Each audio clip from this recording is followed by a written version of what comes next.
محافظ۔ مگر اس دن اس کی دنیا اس وقت ہلنے لگی جب عزرا کے الفاظ پر الزامات کا طوفان آیا اور ہر طرف سے صرف ایک ہی آواز تھی، عزرا کی بدنامی۔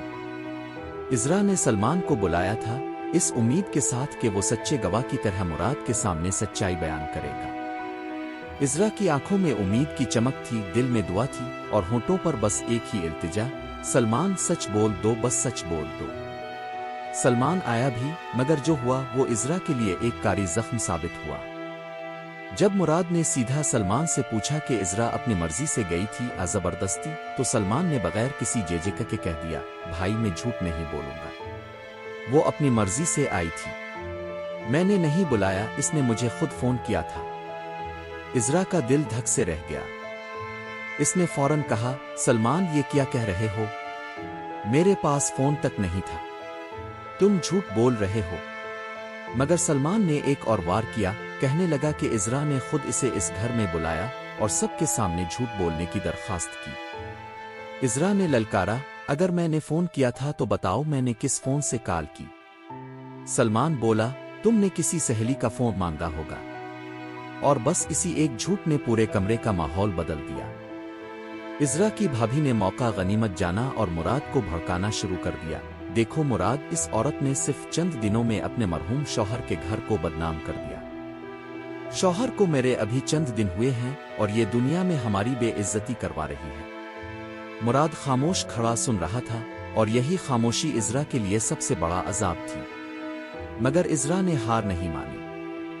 اس نے سلمان کی آنکھوں میں آنکھیں ڈال کر کہا، اگر تم اتنے سچے ہو تو وہ تصویریں دکھاؤ جو تمہارے پاس ہیں، کیا تم دکھا سکتے ہو؟ سلمان لمحے بھر کے لیے چپ ہو گیا۔ عزرا کی یہ بے باکی دیکھ کر سب حیران رہ گئے۔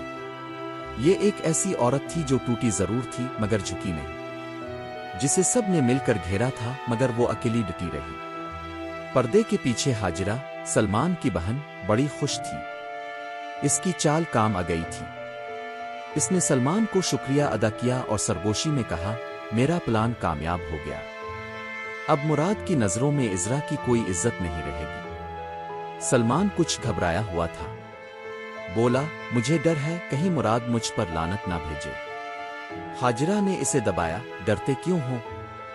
کیا تم نے دیکھا نہیں وہ کتنی بے بس ہو گئی تھی؟ بس یہی کافی ہے، اب مراد خود اسے گھر سے نکال دے گا۔ اور جو حاجرہ چاہتی تھی وہی ہوا۔ مراد غصے میں آپے سے باہر ہو چکا تھا۔ اس نے عزرا کے سامنے آ کر صاف الفاظ میں کہہ دیا، مجھے کچھ نہیں سننا، بس اتنا جان لو تم اس گھر میں نہیں رہ سکتی، ابھی اسی وقت یہ گھر چھوڑ دو۔ عزرا کے پاؤں تلے زمین کھسک گئی، آنکھیں بھر آئیں مگر آنسو گرنے نہیں دیے۔ وہ بے چاری تھی، اکیلی تھی، مگر اس نے صبر کا دامن تھامے رکھا، کیونکہ وہ جانتی تھی کہ سچائی کبھی چھپتی نہیں، ایک نہ ایک دن سامنے آ کر رہتی ہے۔ اور پھر وہ واقعہ ہوا جو کسی نے سوچا بھی نہیں تھا۔ اچانک خبر آئی کہ سلمان کا راستے میں ایکسیڈنٹ ہو گیا ہے۔ گھر میں کوہرام مچ گیا۔ سلمان کی امواہیں چیخنے لگیں، دیکھو، عزرا کی بری نظر لگی میرے بیٹے کو، یہ سب اس منحوس عورت کی وجہ سے ہوا۔ مراد کی امواہیں بھی پیچھے نہ رہیں، میں نے کہا تھا نا، جو اپنے شوہر کو مار سکتی ہے وہ ہمیں بھی نہیں چھوڑے گی۔ آسی ابھی اس گھر سے نکالو۔ گھر میں غم اور غصے کا ملا جلا طوفان تھا، سب کے سب عزرا کو کوس رہے تھے۔ عزرا خاموش کھڑی تھی، نہ صفائی دے سکتی تھی نہ کہیں جا سکتی تھی۔ اور پھر سلمان کو گھر لایا گیا۔ وہ ٹھیک تھا، معمولی سا زخم تھا بس۔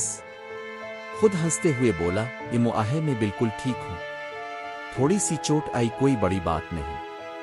کمرے میں ایک لمحے کے لیے سکوت چھا گیا، اور اس سکوت میں ایک سچائی گونجنے لگی، جنہوں نے عزرا پر جھوٹ کا پہاڑ گرایا تھا وہ خود اپنے کیے کے بوجھ تلے دبنے لگے تھے۔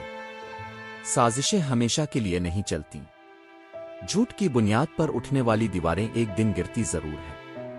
سچائی کا ایک وقت ہوتا ہے اور وہ وقت اب بہت قریب تھا۔ اگر آپ کو یہ ویڈیو اچھی لگی ہو تو لائک، شیئر اور سبسکرائب ضرور کریں، اور ملتے ہیں اگلی قسط میں ایک اور زبردست کہانی کے ساتھ۔ اللہ حافظ۔